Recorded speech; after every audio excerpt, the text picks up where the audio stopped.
Okey, badan kita keluarkan karbon dioksida atau masukkan karbon dioksida?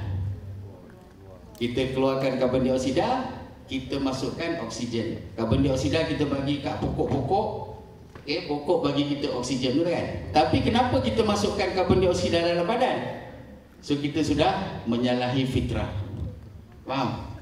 Okey, alright. So lagi satu, dia mengandungi gula, dia corn syrup, dia fructose.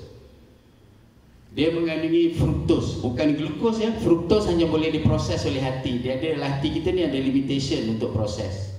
Okay. Kemudian dia ada sodium benzoate, dia bahan pengawet. Dan dia ada phosphoric acid. So dalam ni sebenarnya garbage. Okay. Saya pergi dekat banyak negara seperti Bangladesh, Pakistan, Oman, Qatar, semua dia orang ni ketagih. Saudi Arabia, dia orang ketagih air ni. Memang kalau balik mati muka belakang, ramai kena diabetik. Ya, so banyak orang Islam memang terkesan dengan air ni. So kita kena educate diri kita dulu, dan anak-anak kita jangan minum air soda. Okey, di China Coca-Cola sudah diharamkan di China. So Coca-Cola ni sekarang digunakan untuk cuci tandas saja. Okey, sekarang ni kalau you all nak cuci toilet yang degil, ambil soda. Kalau dapat soda orang bagi, bawa balik, kita boleh cuci toilet. Bayangkan dia masuk dalam perut kita. So cuci tandas memang awak berkesan.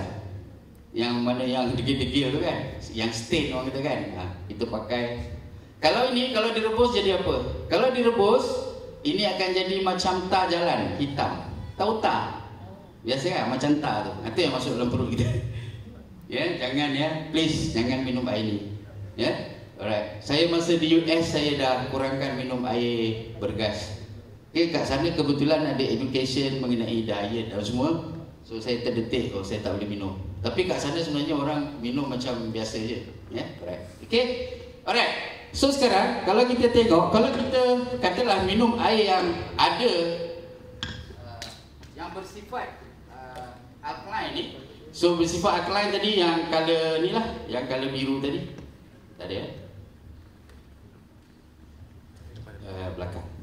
Okey. Okey, so yang color purple ni dia high alkaline.